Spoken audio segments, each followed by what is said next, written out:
come in. Oh. Wait a moment. As my husband widened his eyes, I followed his gaze to find a drenched girl standing there, despite the cold weather, wearing sandals and thin clothing. Could you please give me something to eat?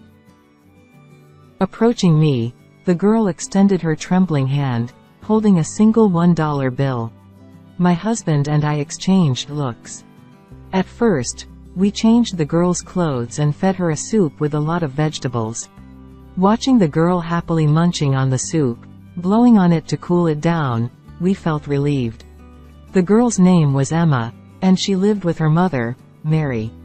Her mother seemed to be very busy with work and couldn't come home often, Emma explained. We grew concerned about Emma and told her she could come to our place anytime. Then Emma started coming to our house once a week, around 2 p.m. on Sundays. One day, with her backpack still on, Emma rushed in, and as instructed, my husband and I followed her to her house. Mom, I brought them. We cautiously peeked into the room Emma entered. This is terrible.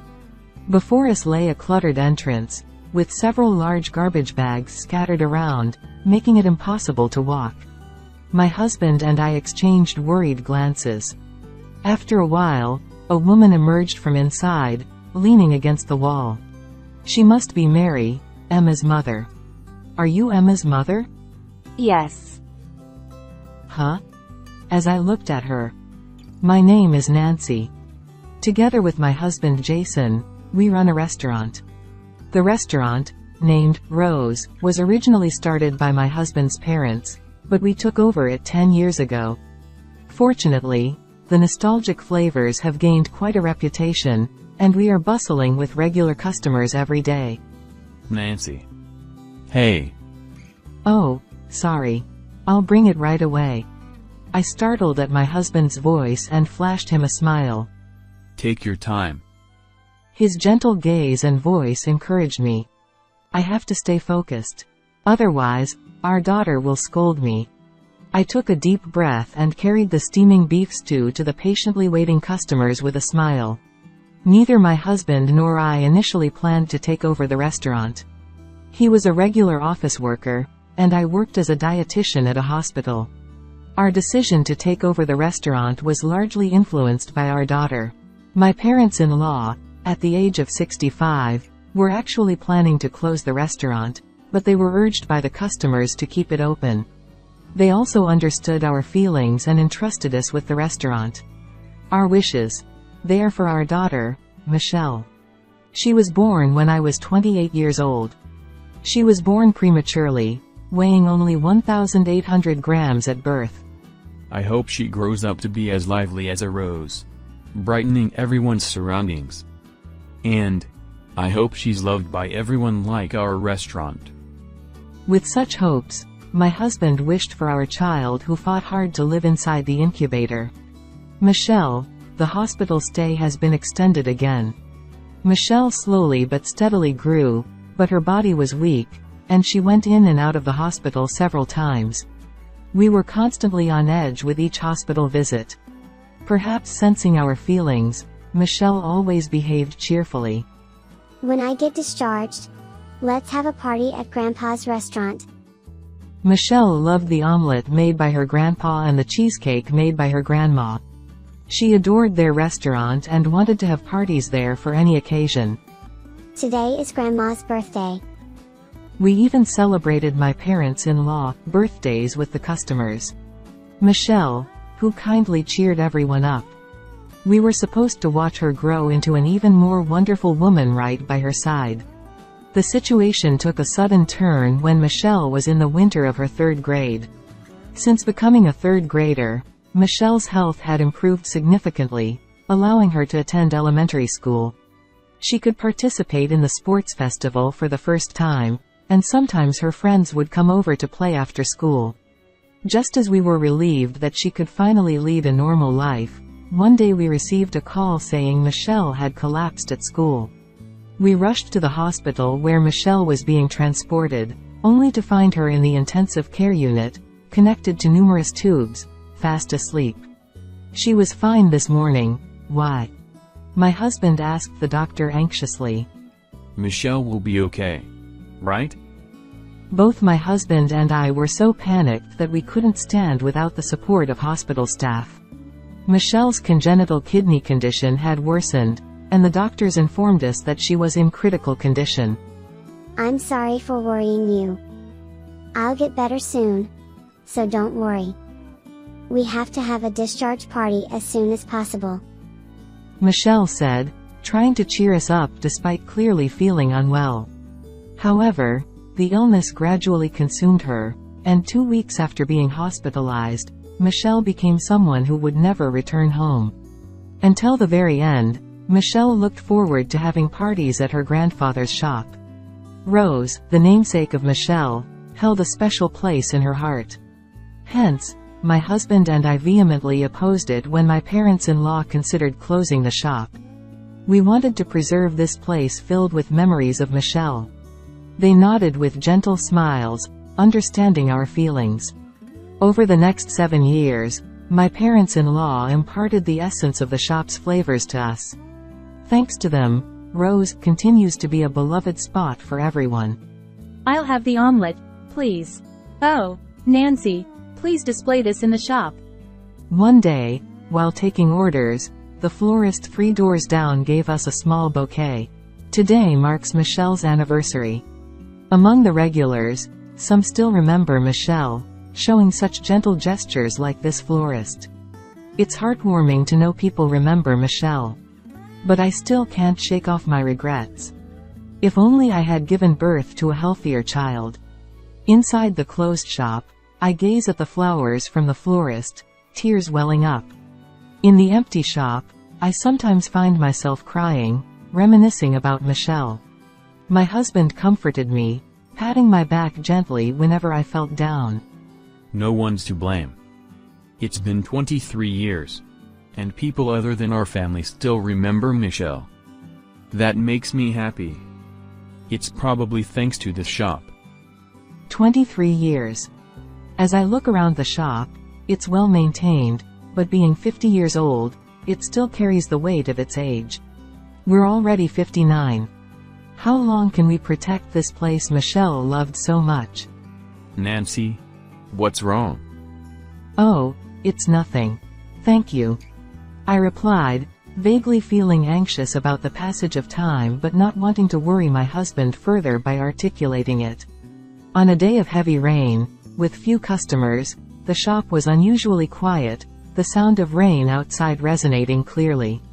Since there aren't many customers today, Nancy, you can take a break in the back.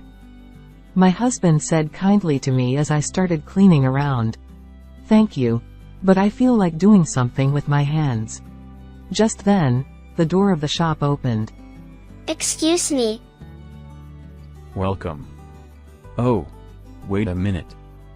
My husband's eyes widened as he looked ahead, where a shivering girl stood, despite the cold, wearing sandals and drenched from head to toe.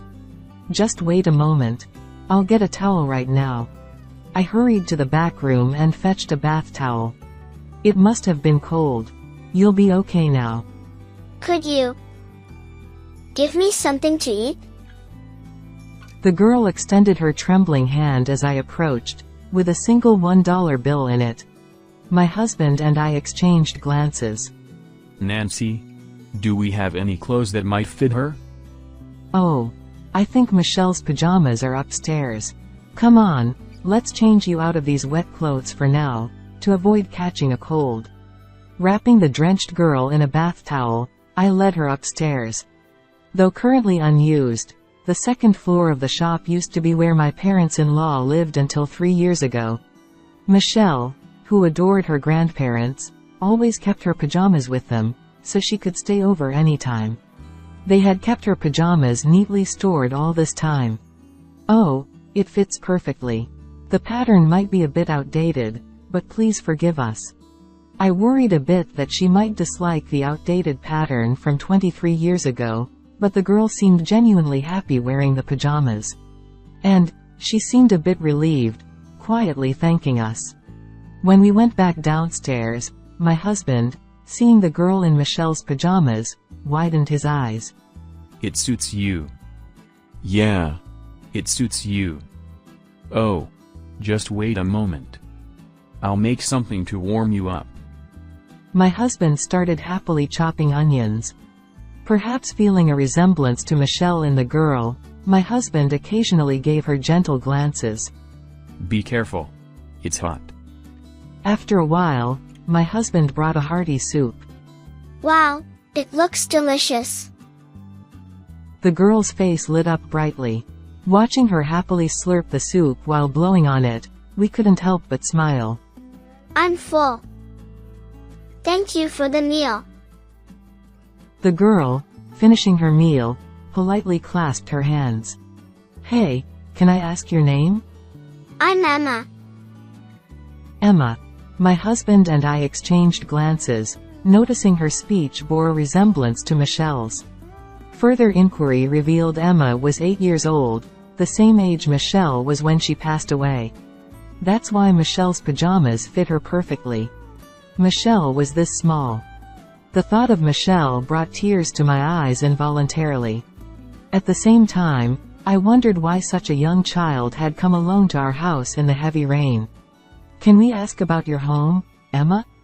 Timidly asking, Emma nodded and began to speak. She lives with her mother, Mary, just the two of them. Her mother seems to be very busy with work and can't come home often. What does your mom do for work? Cleaning and making bento boxes. It seems her mother doesn't have a regular job. Does she usually make dinner for you? Usually, she leaves sandwiches or noodles for me. But today, there was nothing. I think Mom was really busy. So, I thought I'd buy something to eat for $1, but the rain was too strong. Unable to reach the supermarket, Emma happened to find our shop and came in as if guided. It was evident from her speech that Emma loves her mother dearly. Although I had never met her mother, it was clear from Emma's words that her mother was desperately raising her. As a single mother, this mother and daughter probably have no one else to rely on. What should we do? My husband and I fell into silence for a while. Sensing our discomfort, Emma stood up. Thank you so much today. The soup was delicious and made me feel better. I know $1 isn't enough, but I'm sorry.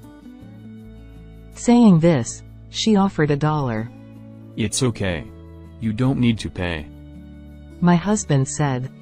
We refused to take the money, but Emma seemed uneasy without paying even a little. Then, I'll take the $1. Thank you. If you'd like, would you come back to eat with us again? Of course. You don't need to pay. My husband offered.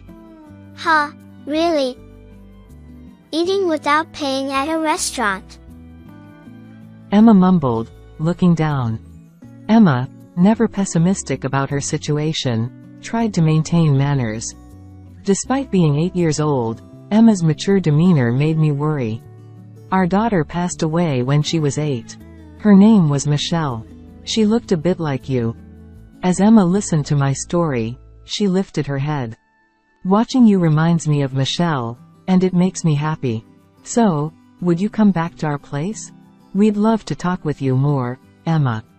When our eyes met and I smiled at her, she finally returned a soft smile.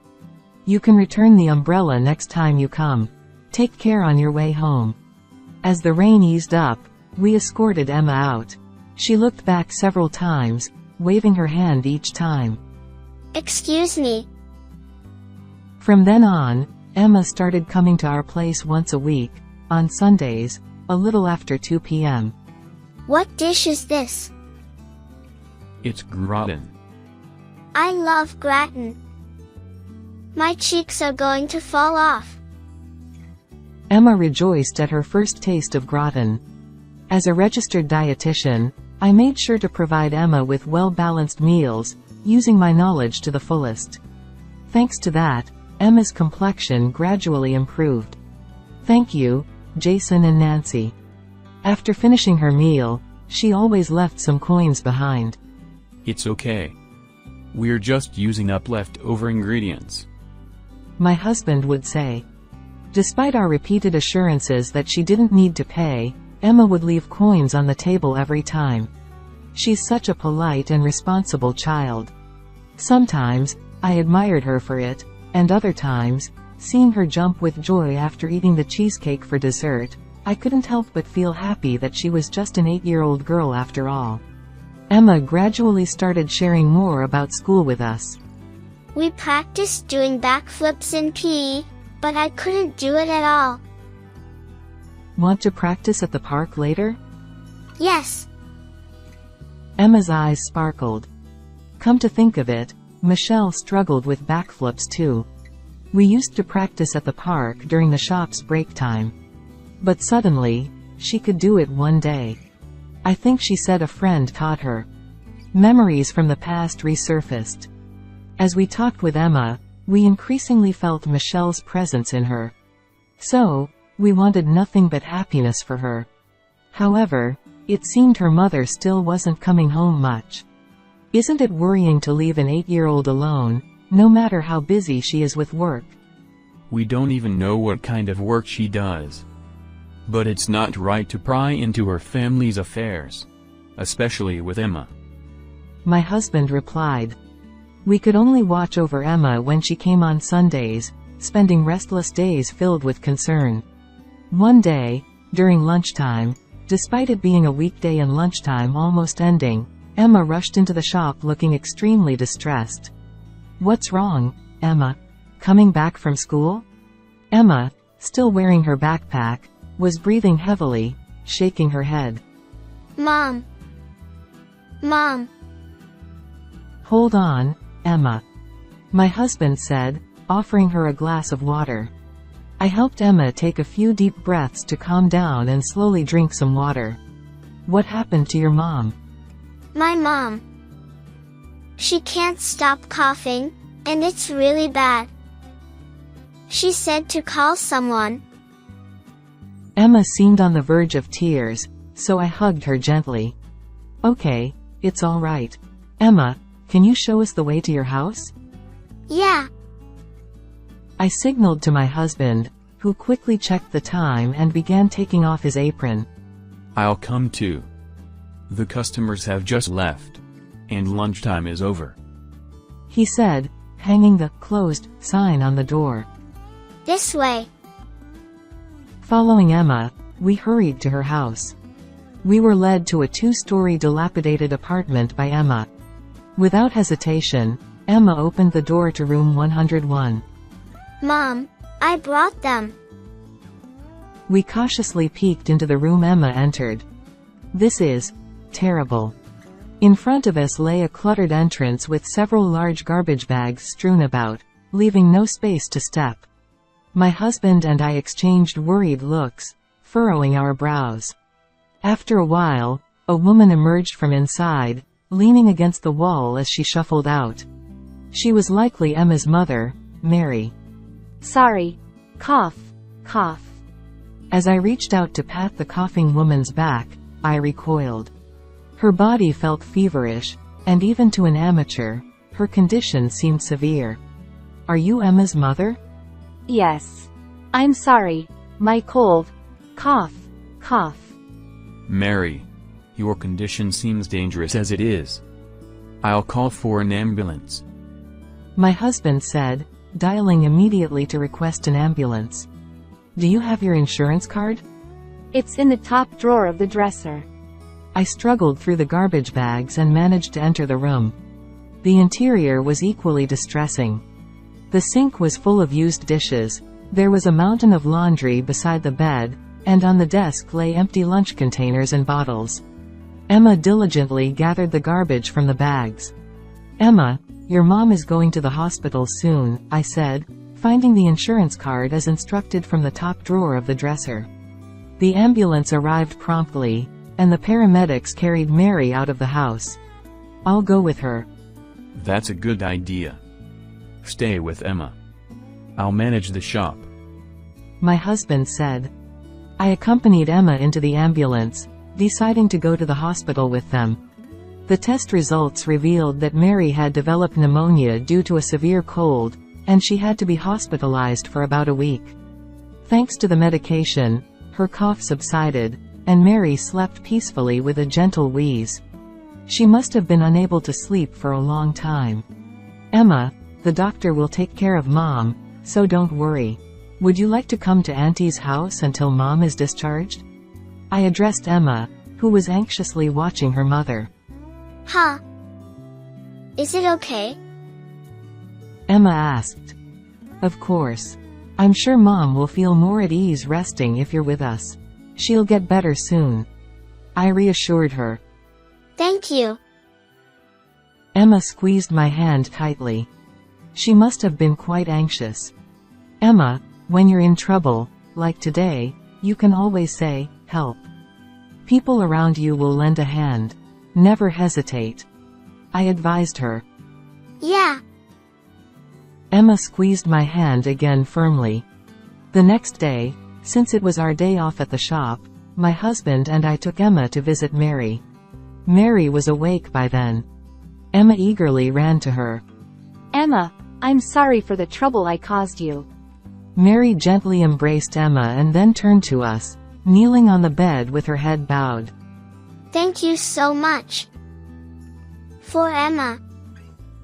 And for everything, even though we're not family. Mary's voice choked with tears. Mary, look up. And remember, even if we're not family, you can rely on us. I assured her. Upon hearing my words, Mary raised her tearful face. Mom, Nancy's house has a parrot, and it said, I love you. Mary smiled gently as she watched Emma happily talk about our parrot. May I ask about Mary's situation at home? Sure. I'm a single mother. Mary started to talk. She's 31 years old. She had Emma when she was 23, but she didn't register with the man who became the father at the time. He and I, along with a friend, just started a restaurant. He said we'd get married once the restaurant got on track. She thought he was considering not burdening the child with debt. But a year later, when they had a decent number of customers and were repaying the debt as planned, he disappeared suddenly, taking a large sum of money from the restaurant. Both my friend and I were shocked. His phone was disconnected. Since he said he grew up in foster care without parents, I knew nothing about his relatives. Furthermore, her friend said, I can't take it anymore, and quit the restaurant, leaving Mary to manage it alone. I had to somehow repay the debt. I was standing at the store with Emma on my back, but I couldn't run the store alone, and eventually had to close it down.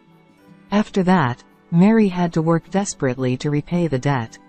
But she only graduated from high school and had a small child. There was nowhere that would hire her as a regular employee. I've done day labor jobs too. I just thought I had to work whenever I had time. Now, I work as a temporary worker doing cleaning during the day, and part-time at a delicatessen or convenience store at night. She spent a little time with Emma in the evening, then went back to work. And she would return home either in the early morning, before Emma woke up, or after Emma left for the day. Emma told me about the kindness you've shown us. Thank you so much. I wanted to express my gratitude, but I couldn't muster the courage to show my face. Really? I thought I might be scolded for not taking care of my child properly. It's true, I couldn't take care of Emma properly, and ended up collapsing. I'm a failure as a parent. Beside the bowed Mary, Emma was diligently doing her homework. Seeing the name, Emma, written there, I was taken aback. Mary, you were 31, right? Yes. Do you happen to remember a girl named Michelle? Back in 3rd grade, she used to tie her hair in 2 knots. Mary pondered for a moment, then lifted her head suddenly. Michelle, I remember. Wait, Nancy, are you parents of Michelle? I felt delighted and nodded, taking Mary's hand. I always felt Emma and Michelle resembled each other somehow, but never imagined Mary, your Mary, Michelle's friend. Mary's name was frequently mentioned by Michelle.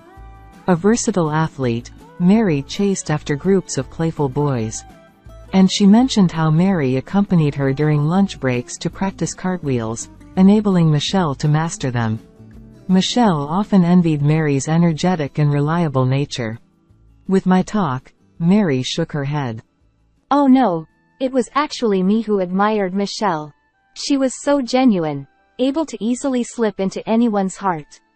Huh? I always got scolded by teachers for not being girly enough.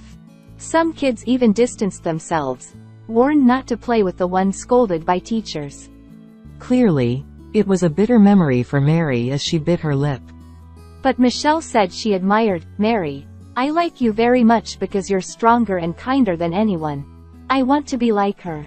Her words saved me. That Michelle said such things. I had only heard that Mary was like a hero from Michelle's perspective. I never knew such an exchange occurred between them. Learning from each other and experiencing various emotions through their friendship, Michelle lived each day fully. Discovering this new facet of Michelle, we felt elated. With me being like this, Michelle up there in heaven must be disappointed. I need to do better.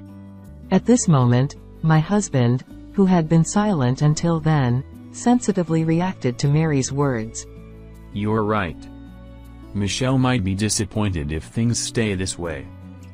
Come on, Jason. I couldn't understand why he would say such things to Michelle, who was weakened by illness, and glared at my husband. Ignoring my gaze, my husband looked straight at Mary as he spoke. If you keep trying to handle everything alone from now on, I think Michelle would be disappointed. Mary, you're doing your best. Working so hard alone, carrying debts for Emma's sake. As Mary shed tears upon hearing my husband's words, he offered her a handkerchief and continued. But you know, when you're in trouble, it's okay to say help, because someone will definitely come to your aid. Maybe that's what Mary admired about Michelle? Mary nodded repeatedly, crying profusely. Michelle, who had been frail since childhood and relied on a lot of help from those around her, understood her limitations well and was indeed skilled at seeking help from others. It somehow made sense to me why Mary, who had always done everything by herself, admired Michelle. Mom, Nancy told me that I can say, help, too. It's definitely not good to endure everything. Emma gently patted Mary's head as she cried. You're right. It's not good to endure. Mary returned the gentle pat on Emma's head. Then she looked at us and said, I don't think continuing to live like this is a good idea. But becoming a full-time employee is difficult for me. Could you help me? From Mary's earnest gaze, I felt once again the strong desire to help this mother and daughter. Mary, you used to run a restaurant, right? Are you interested in cooking? Yes. I enjoy seeing the happy faces of customers when they're full. My husband nodded as he looked at me. We run a restaurant. How about working and living here with us? What? Mary was so surprised by the sudden proposal that she couldn't even speak. What does living here mean? Emma, remember when you first came to our place and changed upstairs? Well, nobody lives there now, so I thought maybe you and Mom could live there. And Mom could work at our restaurant. Wow! So, Mom, I can see you anytime while you're working? Emma bounced around happily. Is it really okay? It's a bit old-fashioned, but we've been cleaning it regularly, so I think it's livable. The salary isn't that high, but you won't have to pay rent, and you'll get meals during the day and night. That should be enough for a decent living. My husband smiled kindly at Mary. Thank you so much. Thank you very much. Mary bowed her head repeatedly. You could ask for help properly. I'm sure Michelle is happy in heaven. Yes. Mary lifted her tear-streaked face and smiled. A week later, Mary was discharged from the hospital safely and moved upstairs to the shop. I hope you'll gradually get used to work. We don't do overtime here. Family time is the most important. If you have any trouble, just let us know. That's our workplace policy. Yes. Thank you very much. Mary's cheerful voice echoed through the shop. With her experience in the food and beverage industry, she was skilled in cooking and quickly learned the job. Moreover, she was good at accounting and became a valuable asset right away. You're lucky to have such a capable successor. Regular customers expressed their joy at the birth of a successor. I'd be happy if it turns out that way. But it's ultimately up to Mary to decide. If it's okay with me, I'll work even harder. I want to repay you all for your kindness in this shop. Her resolute answer brought smiles to both my and my husband's faces. I'm home. Welcome back, Emma. Every day, Mary and we, a couple, welcome Emma back from school. Emma secretly told us that being greeted with, "Welcome back," makes her incredibly happy. We've come to realize how spending time together as a family brings so much joy. Thanks to Mary and Emma, the shop has become an even livelier place. Emma, could you bring some water? Sure. Emma helps out too. Thanks to her, I no longer feel overwhelmed by the loneliness I felt after losing Michelle. I believe it's because of her that I can truly cherish this place filled with memories of Michelle. Ah, the weather is so nice. Maybe I should air out the laundry. On a warm and gentle day bathed in sunlight, the phone at home rang. It was from Emma. Hey, Nancy, can you come to the shop at 11? Let's practice cartwheels in the park. Sure thing. See you later then. Emma has become very attached to us as a couple. We already see Emma as our true grandchild. Since my husband had errands to run from the morning, I headed to the shop alone. Upon arrival, I noticed a sign on the door that read, "Party Today," written in Emma's handwriting. Quietly, I opened the door. Happy birthday, Nancy. Emma's voice was accompanied by thunderous applause. Inside the shop, my husband, Mary, and Emma stood there smiling. The interior was adorned with balloons and decorations, and the tables were filled with delicious dishes. I've never had my birthday celebrated like this, and tears welled up in my eyes. Nancy, thank you for always being kind to me and Mom. Please continue to be good to us forever and ever. Emma read the letter and gave me a bouquet of pink roses. It was from her. Mary and she went to prepare early in the morning. The small flowers gathered, brightening the surroundings with vibrant pink, cheerful roses. Emma says we've helped her, but we've been helped a lot by Emma and Mary too. Emma, thank you for trusting me. And Emma and Mary, thank you for coming to our home. Jason, thank you for always supporting us. And Michelle, thank you for bringing us together with Mary. I expressed my gratitude to each one who hasn't always been conveyed. Well, let's enjoy it while it's warm. Cheers. My husband, looking a bit bashful, led the toast. I feel incredibly happy seeing everyone's smiles. We've created new precious memories at this rose.